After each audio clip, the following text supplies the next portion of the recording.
Welcome to Governor's Island National Mine. My name is Park Ranger Michael Callahan. On this tour, we're discussing the history of Castle Williams. Some things that happened here, why it was built, and its history. For a quick safety briefing, it's kind of warm. We're from Australia, probably used to hot weather anyway. Yes. But just be careful if you feel sick or woozy, like myself or Sierra, no, we'll get you help immediately, okay? No heroics today, pseudo or otherwise, of course, okay? We want to enjoy the tour. Castle Williams, one of the earliest fortifications built by the United States government. We won our independence from Great Britain in 1783. Forts were built on the east coast of the new United States prior to that, when we were 13 colonies, built by the British and the French and the Spanish. So this was designed by the U.S. government. Independence was won in 1783. The young nation now realized it has a huge responsibility for its own defense. Prior to that, the British Army, the British Royal Navy protect the colonists. Now, they're completely responsible for their own defense. So what happened to Australia in the Victorian era? The British garrison withdrawing to go to its own defense. Something happened with us, but now we're completely on our own. And with defense comes some fiscal responsibility. You have to pay for an army, pay for a navy, pay for a Marine Corps. A lot of people in the new United States didn't want to do that. So by 1784, the entire army's down to 100 soldiers. That's it. 100 at West Point, New York, which later became the military academy, and 25 out in Pittsburgh, Pennsylvania, Fort Pitt. That was of the entire U.S. Army. By the mid-1780s, it expanded about 1,000 men, but still, it was not quite enough. And the seacoast fortifications built by the European powers were rapidly falling into disrepair. And that was very important, because the young nation depended upon overseas trade on the high seas. No airplanes back then. All the goods went to and from the United States by ship. If the seaports became non-operational, whatever the reason was, the economy could collapse in a matter of weeks. It would be gone. So these forts were vital to the survival of the young nation. Late 1780s, a revolution takes place in France. Many people in the United States, such as George Washington, Alexander Hamilton, Harry Knox, feel that eventually the United States will get drawn into this larger European war. And in 1793-94, there's more funds allocated for seacoast fortifications. Fort J, about a quarter mile from here, was a product of that, Fort J itself. And again, so the fortifications were strengthened. 1798 to early 1800s, the United States fights a quasi-naval war in France. Fortifications are again improved. The army is expanding. 1805, the British Royal Navy defeats the combined French and Spanish fleet at the Battle of Trafalgar. By late 1805, early 1806, the British Royal Navy is the most powerful navy on the face of the earth, feared by everyone, and they feared nobody else, including the small United States. No fear at all. 1806, 1807, relations between Great Britain and the United States deteriorate quite rapidly. The war is coming. And in 1807, more funds are allocated to completely upgrade the seacoast fortifications all of our seaports. Castle Williams and the South Battery on the south end of the island were products of that construction program. Now, Castle Williams, it's a unique design. It's a circular fort, kind of unusual for that time period. Usually built like Fort J, one tier with angles on bastions, star-shaped fortresses. It's kind of unusual. It's copied from the French. There's a reason why we have a circular fortification. First reason, all-round fire. No angles to worry about. The guns can fire. Basically, there's nothing to it. You won't damage your own fort or your own troops. You're firing a circular motion here. Less of an area to protect. You're building up. You can fit more guns in, and less of an area you have to defend. If you build it with one tier, you're scattered out more. Now you're building up, less of an area to protect. Also, the troops now have overhead cover within the fortress herself. So again, unique design. Designed and built by Colonel Jonathan Williams, one of our earliest Army engineers. Nephew of Benjamin Franklin, and also the first superintendent of West Point. And actually it's kind of unusual because Williams was the superintendent of West Point. He was also constructing harbor defenses in New York City. He was wearing two hats, really kept him quite busy. So the fort's built and named after him. The fort's completed. A lot of people laugh at it. It's a cheese box. It's a joke. Look at it. It's a circular fort. It's built out of sandstone. It won't be strong. Of course, the colonel took offense to that. And he got the United States Navy to sail a warship down here and anchored her right over the fort. The warship opened fire on Castle Williams, and the castle survived. Sandstone. It's like kind of spongy. The cannonballs just made the indentations, didn't shatter the walls at all. So again, Castle Williams proved itself. It's the only time Castle Williams was exposed to hostile fires from our own Navy. That was it. In the War of 1812, the British never attacked New York City. It was too strong for them to attack. They're fighting Napoleon at that time. They never attacked New York City. They blockaded the harbor, which also did a lot of damage. We'll get to that in a little while. War ends, and by the 1830s or so, Castle Williams is becoming quite obsolete. And during that time period, the upper levels of the fort were converted into barracks for incoming recruits to the U.S. Army. Men were enlisted in the Army, get their primary training here, and be shipped out to their units, either in the artillery units on the East Coast or infantry units out on the western frontier. And they're housed inside the castle herself. So it's not really a fort this time, it's really what's coming is a barracks and a storehouse. The Civil War breaks out in 1861, and Castle Williams becomes a military prison. We'll continue that story inside of the castle. It's a little bit more shady. Thank you.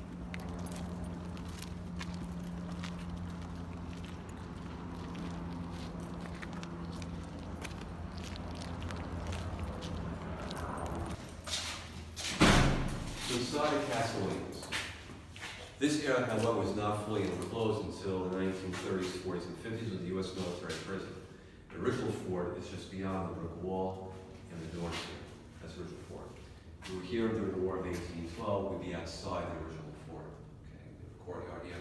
But a wooden catwalk would be above us, with the gun crews full access to all the casemates where the cannons were housed. Again, this area was added on with some U.S. military prison. We go into the upper levels right now. Quick safety briefing. As it says, kind of warm today. You feel sick, let us know. Watch your footing go up and down the stairs, hold on to the handrails. Try not to lean on the walls. There's sandstone. You might get some of the residue on your shirts. You don't want to do that. Right? If you feel sick or woozy, just let me know any questions. Please don't hesitate to ask. We will not be going to the barbette here. That's the roof. Not because of the heat. We have seagulls here that are mating right now. And they're getting extremely territorial. With the young ones up there, so we can't go up there right now. What I'll do is I'll bring you off the stairway. We'll stay inside the staircase, and you can look out the window there. That's the thing to do. So believe me, the Argonne is aggressive right now. Well, it's inexpensive. There's plenty of it in the area here, and the sand's, like I said, it's kind of spongy. Brick stone, that'll shatter this room. There's nobody available. It's inexpensive. It didn't cost that much. Is this the same brownstone that a lot of the houses are made of in the Bronx and whatnot? That's brownstone. I think it's a little bit different than Yeah. this. Okay, that's a little bit more sturdy, I believe. I see. This is sandstone, it's a little bit different.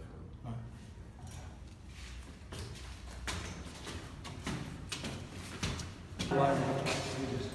Yeah. We're now in the second guns here of Castle Williams, which is for military terminology, or the casemates. So the room's military terminology and military fortification. The cannons inside of Castle Williams. One time we had about 120 cannons here, including a bunker. They weren't put on the roof during the American Civil War. Heaviest guns went down all in the first tier, 32, 36 pounders, 24 pounders on this tier, 12 pounders above us. You don't put your heaviest guns up in the upper tier, of course the building would collapse in case of attack. Same thing on warships at that time. The HMS Victory, heaviest guns went down below, same thing with old Ironsides. A lot of guns went on top. Same thing here. It's like basically a stationary ship on land is what this is. Same kind of firepower like that ship also. Very powerful guns. They seem primitive today, but back then it was state-of-the-art and something to be feared, especially in a fortress such as this. Now the fort looks very, very primitive today, and today of course it is primitive. Back in the early 1800s though, this was state-of-the-art technology. We already discussed the circular configuration of the fort. The artillery in here was extremely effective, especially against warships. Remember, back in that time period, warships were built out of wood, vulnerable to cannonballs and shot, also to fire itself. Wooden warships, okay, catch on fire easy. Plus all the tar on those ships to go on the rigging. The sails are highly flammable. So cannons firing from this fort could do a lot of damage to a warship. Again, we have a circular configuration. There have been two guns in this casemate, two cannons. You know, remember, it's 1812. That area to my front is all open to the elements. The areas to my left and right, which I'll bring up, are also open. So there's a reason for this. The primary propellant back in the early 1800s for military weapons was this black pattern. You see in the movies, there's a rod residue. Imagine this is an enclosed area with 2 cannons in here. In 15 to 20 minutes, there'll be a lot of smoke in here. So you keep it open, it dissipates the smoke very, very quickly. Also, the catwalk after the gun crews can utilize that to move around the casemates. And on the inside also, move around the inside here. Going from gun to gun, they had to.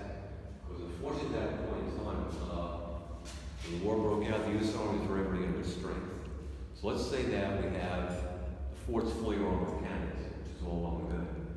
To fire the guns, though, you need men, don't you? If you don't have enough men, this is what would happen. Before an attack, the gun would load the cannons ahead of time. They then go from casemate to casemate, firing the cannons as the ship went by. So the inside is open, gives crews easy access to do that. Now, these gun crews were extremely well trained. They knew exactly where to aim on these warships.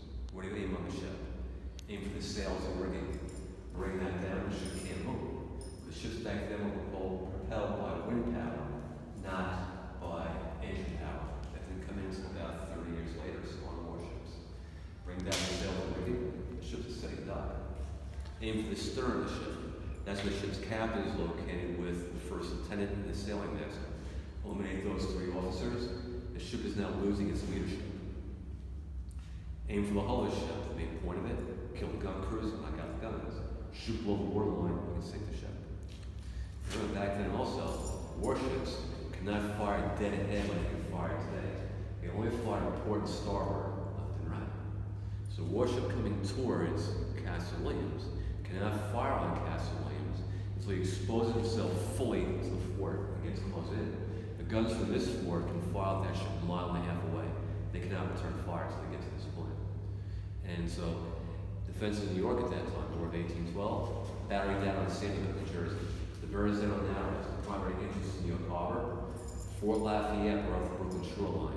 A battery in Brooklyn, and forts on the Staten Island side.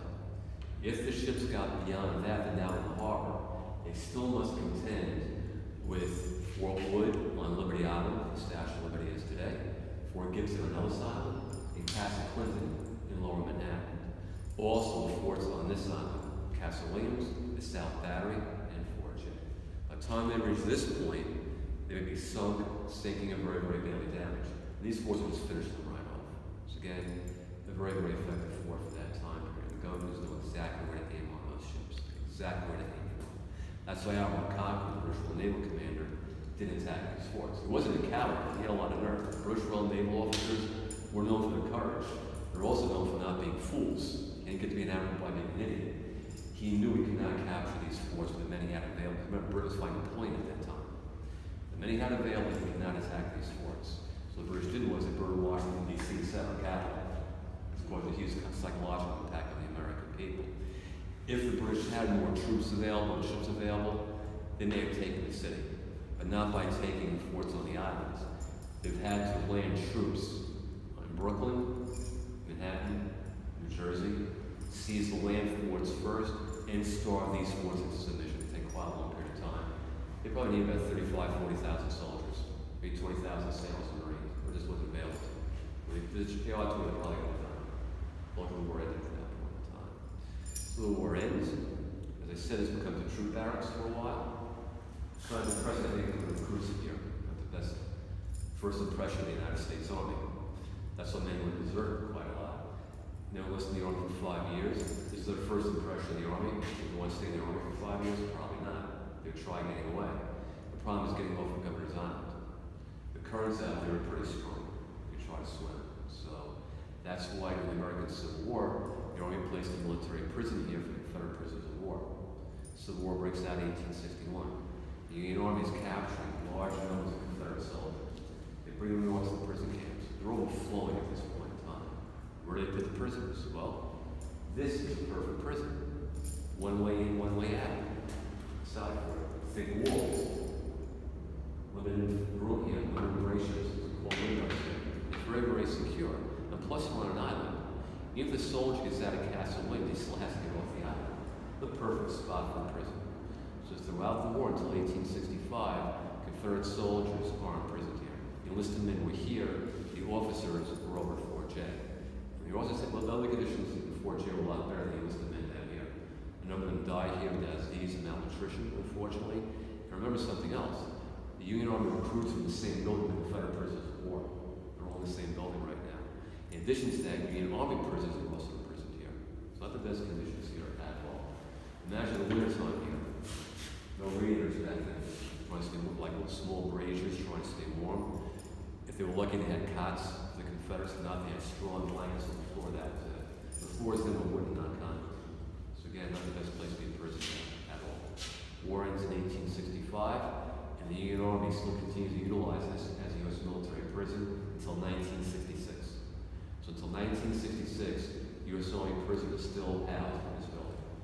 That's like recent history for me. I remember 1966. I remember. I was 10 years old. But again, they kept here until then. And early on, conditions were not the best for prisoners. Going to the 1890s, early 1900s, this became a model prison for the U.S. Army. This prison was not designed to break the soldier. It was designed to reform the soldier and become a good soldier after that. So men during hard time would go out to Fort Leavenworth and places like that. Men convicted of more less serious crimes like forging a bag check, passing a bag check, insubordination, absent without leave, would be placed here. Again, it was a model prison. The only men would only be here for maybe 8-9 hours. The rest of the day, they'd be out working on the post, mowing the lawn, painting buildings, babysitting for officers' children. It's a quiet hint for the Army and the soldiers saying, straighten your act out, okay? The conditions can get a lot worse if you persist in your bad behavior. And inside the prison here, there was a library and a pretty nice dining facility also for the men. The general population kept in casemates such as this. And what would happen to a soldier in prison here? Let's take Private Joseph Smith. I made the man up. It's hypothetical. It's 1956. He's stationed at Fort Hamilton, Brooklyn. It's a 3-day pass to go into Manhattan. Back then in the U.S. Army, you have a pass to play a post. Now you don't have that. He has to go in uniform. Goes into Lower Manhattan. He overstays his pass by 24 hours. He's now absent without leave. He's in trouble. To make matters worse, he gets into an argument with a New York City police officer. The police officer arrests him and brings him back down to Fort Hamilton. Hands him over to his company commander. His company commander looks down the charge sheet and says, well, Smith's a good soldier, but, you messed up. Confinement for 2 weeks inside a castle Lakers. 2 men from Smith's unit escort him here. They drop him off at the front gate, hand him over to the military police to guard the building. What the MPs do is this. They take possession of Smith. They let his friends see what's going on inside the building. Now his friends go back to Fort Hamilton and say, you don't want to go there. That's the first impression they see here. It is a prison. Not the worst of prisons, but it's still a prison. Now Smith's sentence is to be here for 2 weeks.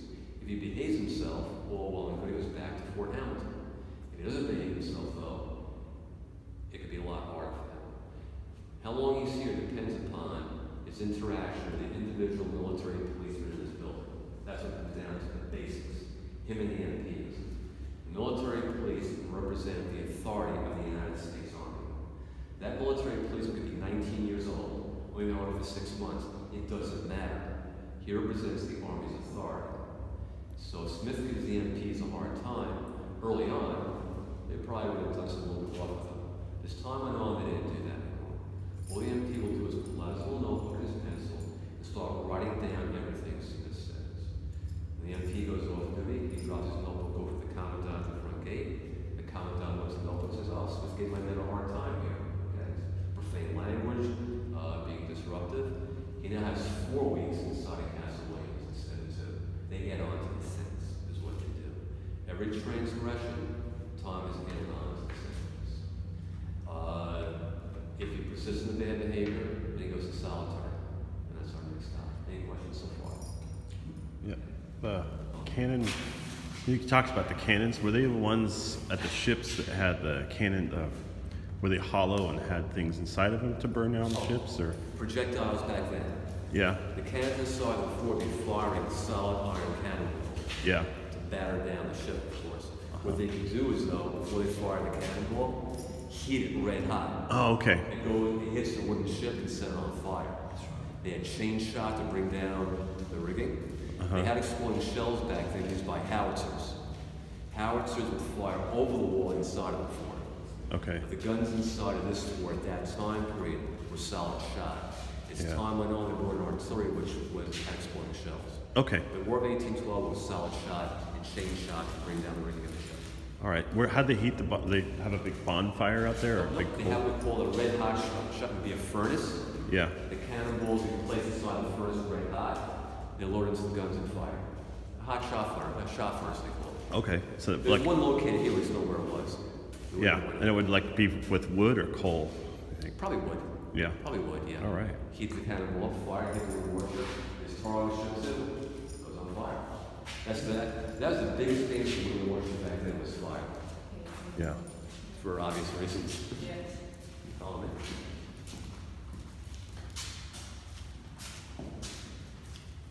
This is still a nice part of the prison. The general population. Those of the design of the second century is different. The emergers were the smaller because ladder numbers are placed here. Arch ceiling prevents the collapse of the building in case of an attack. Okay, this will stay the arch again. Military prison. This is still the general population. American Civil War men have 40 Confederate prisoners in here. As time went on with U.S. military prisons, Army prisoners, maybe about 9 to 10 men in here at that point in time. While the men are confined here until 1966, there's no privacy. The military police watch these men 24 hours a day. Number one, prevent escape, of course. Number two, make sure they don't commit suicide. They kill themselves in order to resist essence. That's the way it works. Because they only get 20 years, they exist the way they think. So they want to just in peace and on. No privacy. Toilet facility out in the open, as well as this thing. Shower can be down on the first floor. Again, the MPs watch them down there also. So again, this is one part of prison. So this is where Smith is in prison. If he continues with his bad behavior, then it goes to solitary, which is down the hallway here.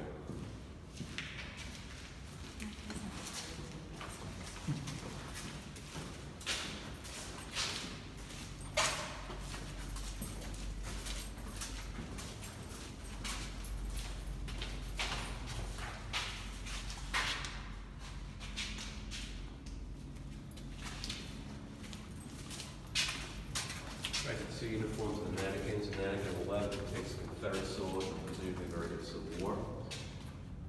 Uniform on the right there, that's the Army heavy work uniform made of blue denim. Utilized in the 1940s sometimes. Prisoners will be here, be issued with that uniform, the P on the back marks the prisoner. That prevent escape. They preserve their nice uniforms because they're doing hard work in here, and that marks them as a prisoner. It's hard for them to get away. But some men did try to escape, they did get out of the island. They didn't get out of the castle itself, they got off of the island. 1890s, a soldier was working at Nolan Park, that's where the officers' quarters are. Yes. Relatively quiet day, they were watching him that closely, they should have been watching him. He spotted an officer's uniform hanging up in the house. He went inside the house, changed out of his uniform, put the officer's uniform on, went down the ferry and disappeared forever. As they say in Britain, a very cool customer. Cool. He was saluting men as he walked by them and everything, and he got away. Men did escape. Friends would bring rowboats over and help them to get away. But again, deadly force was authorized by the guards here. And men were killed trying to leave here. They were shot. Also, ship's captains and men that ran the boats in New York Harbor knew there's a reward to bring escaped prisoners back to Governor's Island. When a prisoner tries to get away, it's wintertime, he's swimming through New York Harbor, he's freezing at this point, the ship picks him up, he thinks he's safe. The captain will say to him, go down below, get some warm clothes on, warm up, we'll feed you. Nighttime, we'll drop you off in Manhattan, just make your escape from there. So the prisoner's all happy right now, he's got warm clothes on, he's gonna get away, it's not the case. The ship's captain will dock in Manhattan. Well, also, the first thing he does is, lets the Army know when the men's aboard the ship, they arrest him, he gets a $30 reward. So again, you can get off the island, but even then you got a major problem, because the men trying to find. The men did just disappear. They might have just gotten away, they might have died swimming away, there's no telling really. What era is this, Mike? Oh, the American Civil War uniform is... Oh, I mean like that prison escape story. What era? 1890s. 1890s, yeah. World War II also, German spotters was here, that were gimbal. Military police on the left there. So it's full of that. Again, you have the U.S. Army prison here, plus a men suspected spying or espionage for you too. German intelligence was very active in New York City during the Second World War, extremely active. They had radios set up, they were ready matched the U-boats, because convoys are leaving here. My family came from Brooklyn, and my older cousin told me that there's a bakery in Brooklyn. The FBI broke it up. They were actually transmitting from there over at the harbor, and the U-boats know the ships are coming out right now. My father sailed out of New York Harbor during World War II as a merchant marine, and the ships would leave here at night to pick up the convoy down at Sandy Hook. So at nighttime from Sandy Hook, you see the ships burning in the distance. So the U-boats are getting kind of close, 10, 15 miles. It's pretty close. We had the Japanese submarines in Sydney Harbour. Yeah, they were getting close. It was a scary time. After Pearl Harbor and everything, it was scary. I don't think people realize how close of a thing that war was for everybody. And this door marks the boundary between the general population and solitary. It's got a little peephole there, speaking holes in there also. At nighttime, the door is closed and locked, and the military and police are locked in here with the prisoners. This is one of the solitary areas. You know it. Yeah. There's a commode on the right, sink on the left. One man per cell. A lot of privacy. Only furniture, one cot in the cell with a thin mattress and a blanket. No pillows, no sheets. The only light they have is the light you see here right now. If the man wants to read, you can see only gets a Bible. They're in here 23 hours a day. They're let out for 1 hour for exercise. That's it, otherwise they're here. Also, no talking in this area. The soldier in this cell, towards the soldier in this cell, the military police who walks in and tells them, keep quiet. If they don't keep quiet, guess what? The notebook comes out, they get more time on their sentence. Also, you know what? The MPs a hard time while you're here, because you're locked in. You have to go to the bathroom, you have to ask them to let you out. You tick them off, and they'd be very slow letting you out of that cell. Foul the cell up, you're cleaning it. So it's again, this is more of a hint to soldier right now. Become a good soldier, stop giving these men a hard time. If he's persists in his bad behavior, that's when he winds up in the solitary area on this end.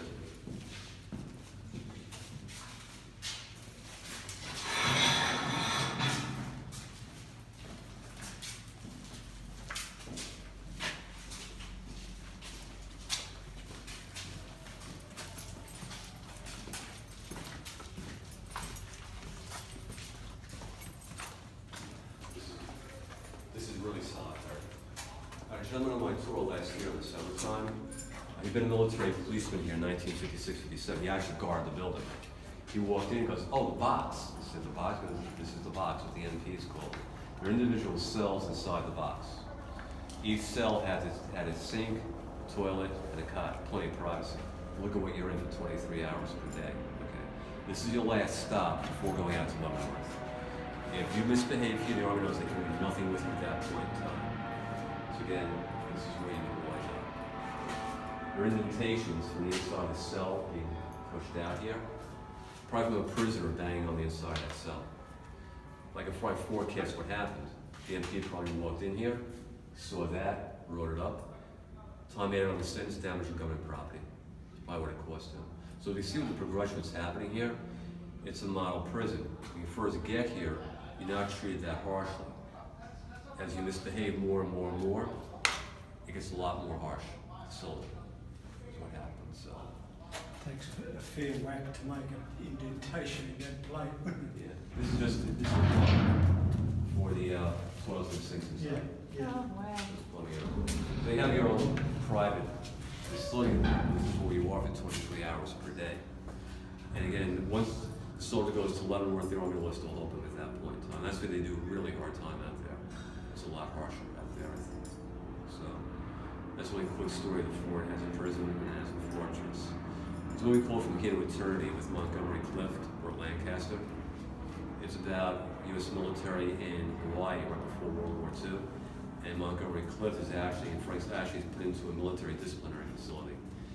It wouldn't have been as harsh as it was in the movie, but it's a good movie to watch anyway, just to check it out. It's what it's been like. So what I'll do right now is, any questions so far? No. We're gonna pop up to the upper tower there. We can't go on the roof, but let me take a quick look there. And hopefully the birds will bother us inside there. I don't think that they will. We can take a look at the roof from up there.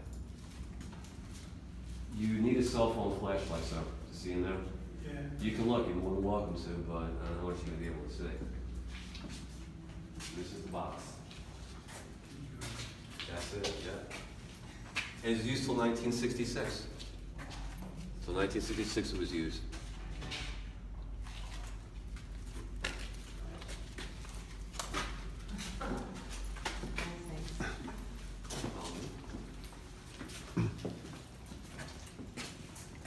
Mike, did you meet anyone that got placed in disciplinary barracks like this? I'm sorry? In your service career, did you meet anyone that got placed in I disciplinary knew barracks? people were in them, yeah. Yeah, Well, I was stationed in Germany, and in Germany there's a place called Mannheim. yeah, That was the U.S. disciplinary barracks for Europe, and Memphis series crimes were put there. But I knew guys that had escorted prisoners down there, and they told me, Mike, you don't want to go there. Because the Guardian MPs did the same thing there. They let the escorts see what was happening there. They'd invite, hey, have lunch here, hang out a little while before you go back to your unit. And they're like, oh my God, we don't want to be in this place. You know, it's a shock. But it's a hint, it's done intentionally, so you don't want to go to a place like this. But no, it's rough. It would be rough. Once you're in the middle, remember, it's the Army. It's a whole different story. Especially back in the 1950s and 60s. The Army was a lot harder back then than it is today. So, and these men going into the military, it's what they had to put up with, really. And remember, the soldiers actually, Castle Williams is known for being a model facility.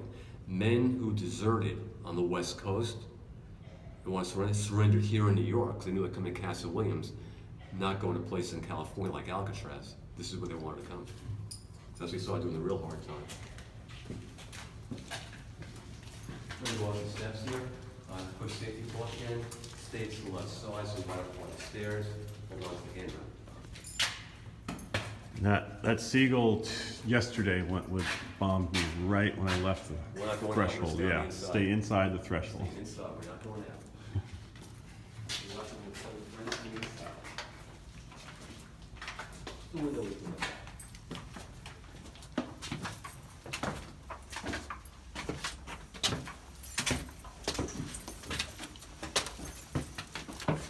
Little babies are out there. Oh, look at that. Thank you. So we're staying in here. Just look at the window here, the roof. See the Statue of Liberty that way? We'll pop up the door now. The cannons directed to our front, a 15-inch Robin gun. Those guns were placed up here. In the American Civil War, the roof was strengthened. That particular cannon, crew of 14 men. The cannonball weighed 400 pounds. 4 men with the cannonball into the muzzle of that gun. It was a muzzle loader and ran the charge home. The gun could fire maybe 2.5 miles. That was state of the art back in the 19th century. Obsolete, basically by the 1870s or 1880s. All the other guns were taken out of here and used for scrap during World War II. That gun remains here though. Why was that like Civil War, like the 1860s gun brought here? Oh, it was played in the Civil War. For the Civil War, even though it was the fort was mostly obsolete by then. They had Yep, there's still some hope at that point in time. Yeah. Again, it's just that the ports had to be defended. They used anything they could at that point. Yeah. Would the Confederate Navy have attacked New York Harbor? No, but they were worried about ships like the Merrimack, ironclads coming up here. Yeah. But again, it wasn't really a direct threat. After the War of 1812, the threat didn't really come from surface fleets, unless it was the British or somebody like that. But more improved fortifications were built at Sandy Hook and the Narrows, like Fort Wadsworth and Fort Tilden. Yeah. So back then, going into the 1870s, 80s, 90s, early 1900s, with the policy of the defense was keep your defense guns as far away from the city as possible. Don't let the enemy get too close. The guns from Fort Tilden could fire 15 miles out into the Atlantic. Same thing with Sandy Hook. You're keeping them away from the city. If they get by World War I, World War II, if enemy ships got this close, you were finished anyway at that point in time. Yeah. The thing was keep them away from here. And those guns were long range, 10, 15 miles down there. Yeah. The batteries are still there. Sandy Hook, Fort Wadsworth. The batteries are still down there. You can visit them. The thing was that thing keep them away. Same thing in Australia and Great Britain, the seacoast forts there.